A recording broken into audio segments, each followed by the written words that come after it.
If there's one thing you should know about me straight away, it's that I was raised surrounded by books. My name is Sheila.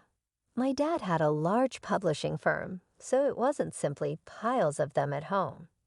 Whenever I had the opportunity, I would accompany him to work since I was a little child. Has your nose become trapped in a book once more? Every time he discovered me curled up in a corner of his office, absorbed in anything I could get my hands on, Dad would make a joke. Yes, and I'm sure I'll read more books this month than you do. I would retaliate, always up for a fight. I was living in imaginative worlds when I was at his office, not simply reading. Really, it was wonderful. At my free time, I enjoyed seeing Dad at meetings and his interactions with authors, artists, and other influential people who believed they knew better. Everyone respected him because of the coolness with which he handled everything, yet it never made him distant.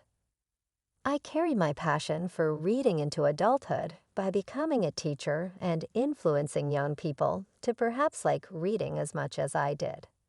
I continued to see Dad at work on the last Friday of each month. Life chose to give me a curveball on one of those Fridays. Then the lanky man with an armful of manuscripts and an odd smile was presented to me by Dad. In the hopes that Dad might take an interest, he came there to pitch his newest book. "This is Sheila, my daughter," Dad remarked to Ben. "Sheila, Ben has some intriguing ideas and is a budding writer." Giving him a back pat, Ben held out a trembling hand, which I accepted with a smile. "Sheila, nice to meet you. I hope you won't be too hard on me because your dad says you're the true critic here." I chuckled. "I'll try not to be too harsh with you. What is the subject of your book?" From that point on, we clicked. As it turned out, Ben had a genuine charm and was humorous, if a little rough around the edges. Though a bit crude, his stories weren't awful either. We decided to get married after a year of his wooing me with charming coffee shop outings and late-night walks, discussing everything from Plato to the greatest pie in town. Dad saw potential in him. Only close family and friends attended the little wedding. All day long, Dad was grinning, and when it came time for speeches, he got up with a glass in his hand and a gleam in his eye that I knew would make me feel embarrassed. "You've always amazed me, Sheila, smart, gorgeous, and as obstinate as a mule, since you were a young child. A young guy who appears to love you more than his manuscripts is the one you married." Ben reddened and looked at me as if I were his anchor, and everyone laughed. May your lives be filled with more love than there are books in my office, which is saying something, Sheila and Ben. Dad raised his glass in conclusion. Fairy tales don't describe the bills, and the late hours spent wondering about how you're going to pay your expenses. But life with Ben began like a fairy tale.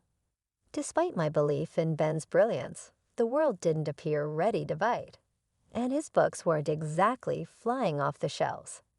To keep us afloat, I increased my school hours, took on more subjects, and even organized after-school organizations. One evening, while cooking a pot of spaghetti and attempting to hide my worry, I said, "Hey, I picked up an extra shift at the tutoring center." Ben was seated at the table, paper sprawled out like a raging sea of rage and ache.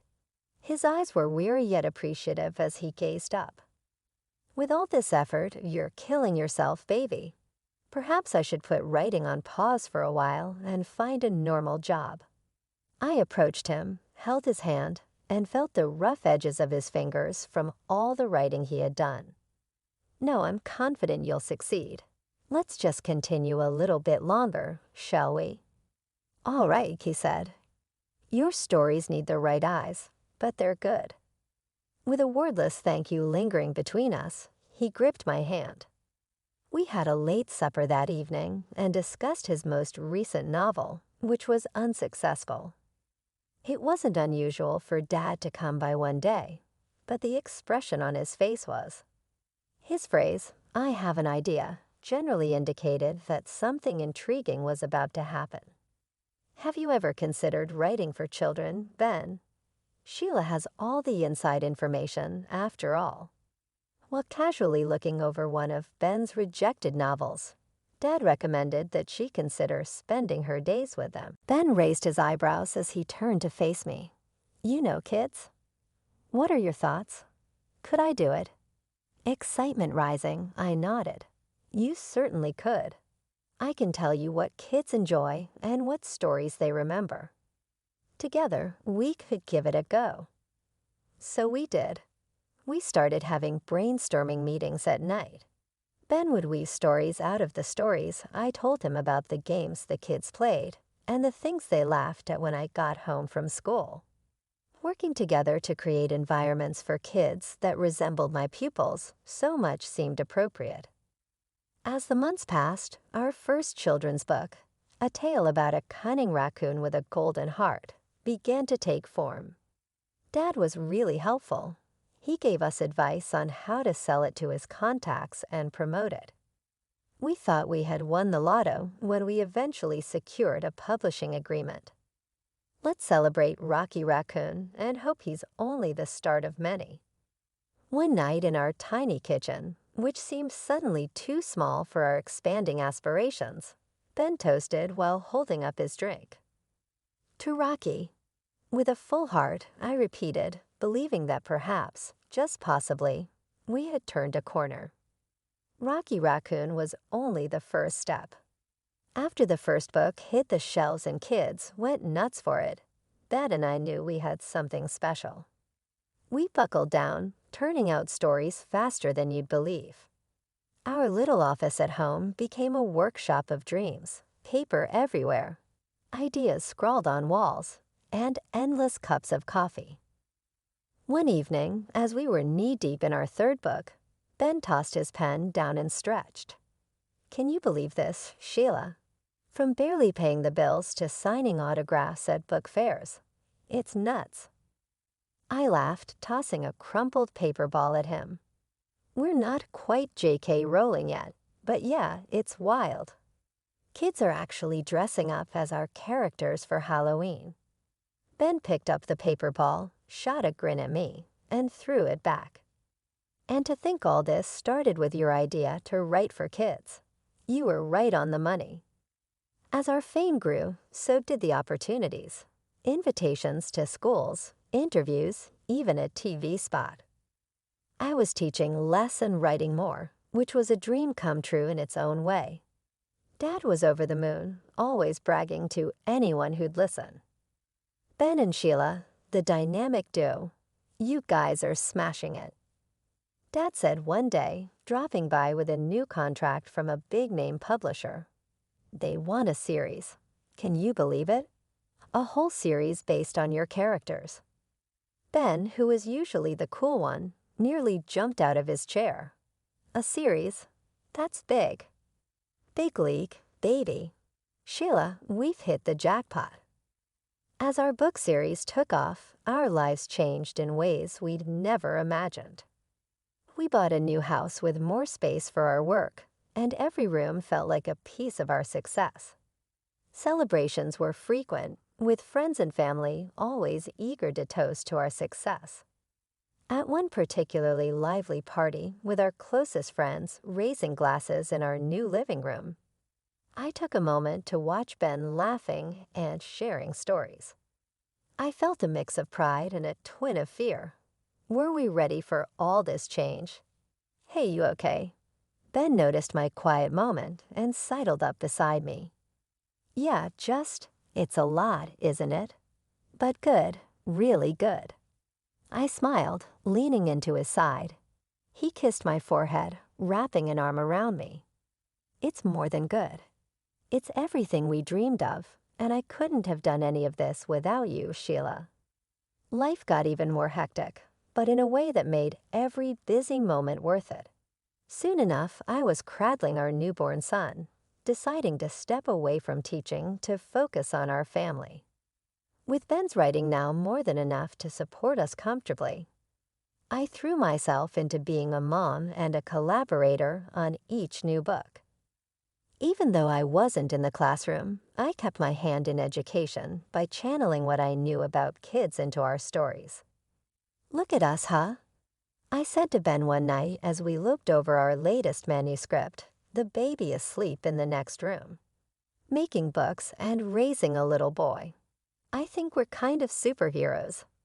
Ben laughed, pulling me close. "Yeah, superheroes who deal in diapers and dialogues, but I wouldn't have it any other way." The evening of Dad's 17th birthday was supposed to be a grand celebration, and it was held in one of the big fancy restaurants downtown, with a buffet where everyone seemed to mingle effortlessly. Except me. Perhaps as the night unfolded with laughter and the clinking of glasses, I couldn't help but notice Ben. He seemed unusually occupied, not with me or our son Jamie, who was now 17 and more into his phone than the party, but with a young woman whose laughter seemed a bit too loud even over the buzz of party chatter. They were tucked away at a corner table, heads close, talking animatedly. Something inside me tightened. I tried to focus on my dad, who was busy being the life of the party, but my eyes kept darting back to Ben. Finally, I pulled Dad aside during a quieter moment. "Dad, who's that woman with Ben?" I tried to sound casual, but my voice betrayed a tinge of concern. "Oh, her." Dad glanced over, following my gaze. "That's Lisa, the assistant editor at the publishing house. She's been working closely with Ben on his latest project." I nodded, feeling a lump form in my throat. They seemed to be getting along well. Dad gave me a reassuring pat on the shoulder. "It's all professional, honey. You know how these events are, just shop talk and networking." His tone was dismissive, but it did little to ease the nagging doubt in my heart. Pushing down the jealousy that bubbled up, I plastered a smile on my face and returned to the festivities. Relatives and important guests came over to congratulate Dad, pulling me into conversations and away from my spiraling thoughts. As the evening wore on, I found myself watching Ben and Lisa from across the room. They were laughing again, their heads tilted together in a way that looked far too intimate for a simple work discussion. Each laugh, each shared glance between them felt like a small puncture to my heart. "Let's get some fresh air," I suggested to Jamie, needing an escape from the stifling atmosphere. Outside, the cool night air felt like a balm. Jamie and I leaned against the railing, overlooking the city lights. He talked about school, his friends, and his plans for college. Normal things that felt grounding in that moment. "Thanks for being here with me, Jamie. I needed this," I told him as we headed back inside. "Anytime, Mom. You know I've got your back," he replied, bumping his shoulder against mine playfully. We re-entered the party, my resolve strengthened. I would enjoy the evening for Dad's sake, for Jamie's, and as for Ben and whatever was happening there, I would deal with it later. When the music stopped and the guests went home, after returning from some fresh air with Jamie, I couldn't shake off the uneasy feeling that had settled over me. As much as I tried to focus on the celebration, my eyes inevitably wandered to where Ben was still chatting animatedly with Lisa. It was like watching a play where you already knew the tragic ending, but you couldn't leave your seat. Determined not to let this spoil the entire evening, I tried to mingle, yet every laugh and snippet of music seemed to echo with underlying tension for me. Finally, I decided to head to the ladies' room to freshen up, perhaps clear my head. That's when it happened. As I walked down the quiet hallway towards the restrooms, the muffled sound of voices stopped me dead in my tracks. The door to one of the private dining rooms was ajar, and through the crack, I saw Ben and Lisa. They weren't just talking. They were in an embrace, kissing like two teenagers hidden away from prying eyes. My heart hammered against my chest so hard I thought it might burst. Anger, shock, and a profound sense of betrayal swirled inside me. I felt rooted to the spot, hidden by the shadow of a decorative plant. Just then, their conversation floated out clear and sharp. "We need to figure this out, Ben. Once your book launches, we'll have enough to start fresh. Just you and me," Lisa whispered, her voice thick with emotion. Ben's reply was a low murmur, but his words were like daggers. I know. I just need a bit more time to sort things out with Sheila. It's complicated with Jamie and everything." The cold reality of their plans hit me hard. I was supposed to be his partner, his wife, yet here he was planning a future with someone else, as if our years together meant nothing. Feeling like I might get sick, I pushed off the wall and stumbled into the restroom. Inside, I leaned against the cool tile, my reflection in the mirror a stark reminder of the fool I had been. Tears threatened, but I willed them back. Crying wasn't going to help. I needed to think. After a few deep breaths, I splashed water on my face, trying to erase any sign of my tears. Composing myself, I stepped back into the hall, only to bump straight into Dad. "Sheila, what's wrong?"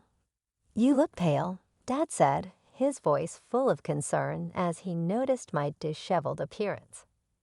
"It's nothing, Dad. Just feeling a bit under the weather," I lied, attempting to brush past him. Dad, however, wasn't having any of it. He took my arm gently and steered me away from the main hall into a quieter corridor. "This isn't just a headache, is it?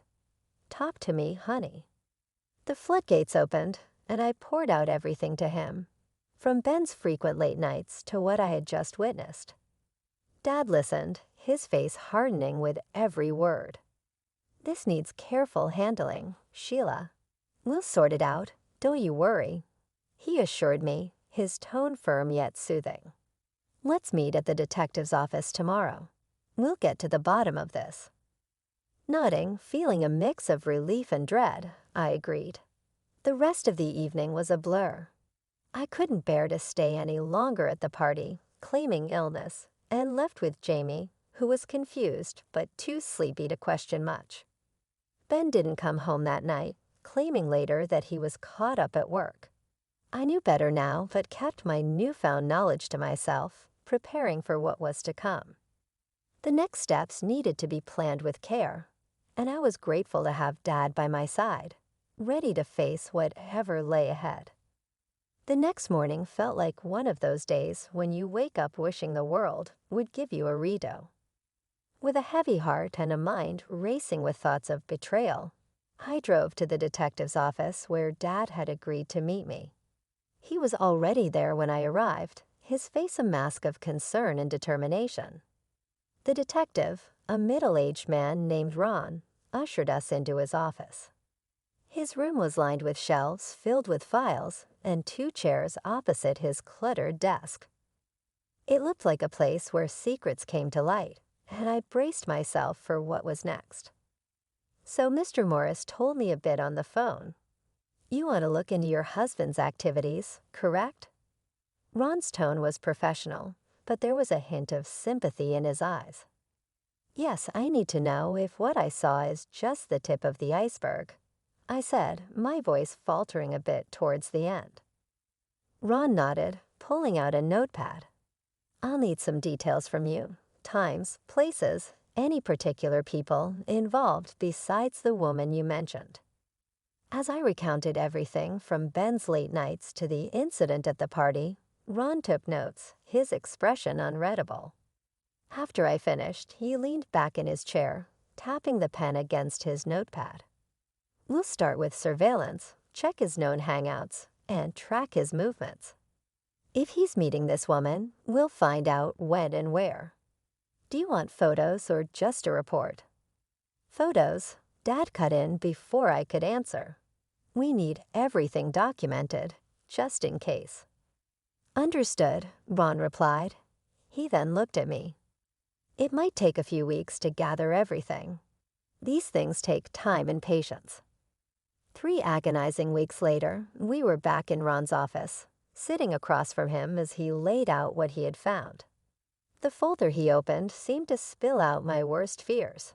Photos, Detailed reports, bank statements, and more painted a picture I couldn't deny. "Mrs. Morris, I'm sorry, but it's as you suspected," Ron began. "Your husband has been seeing the assistant editor for over 2 years, since shortly after she was hired by your father." My heart sank as he continued. "He's transferred large sums to her accounts, bought her an apartment and a car.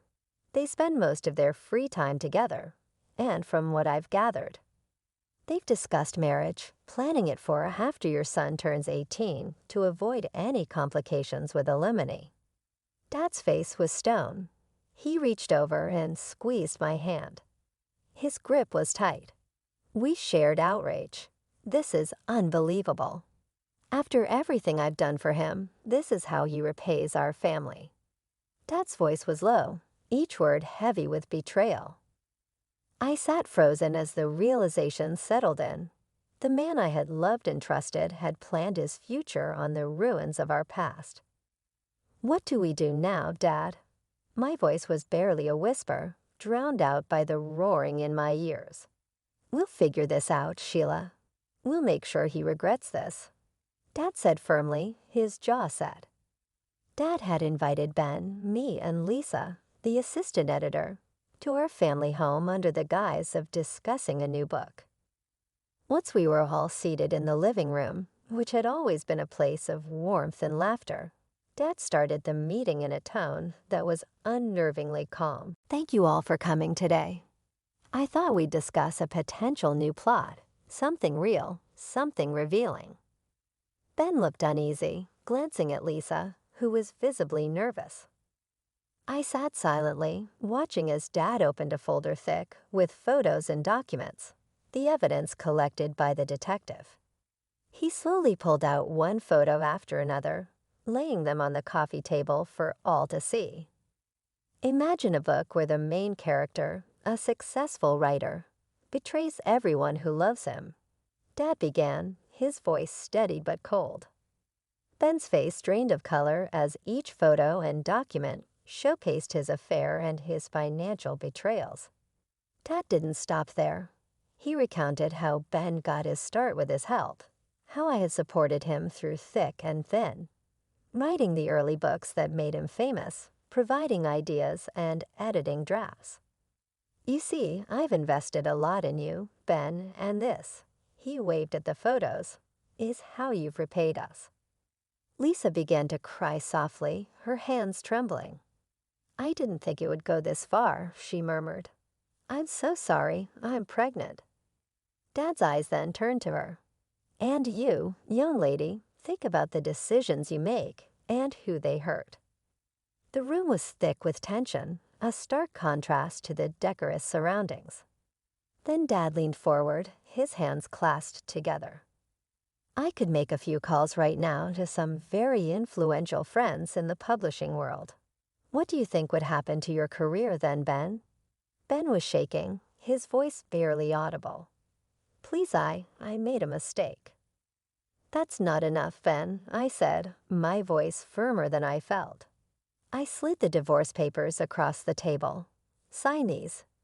They state that all assets stay with me, as do the rights to our books." Lisa gasped, clutching her stomach. "Please don't leave me with nothing." I looked at her, my heart hardening against the betrayal, but softening at her plight. "I'll leave you the apartment Ben bought you.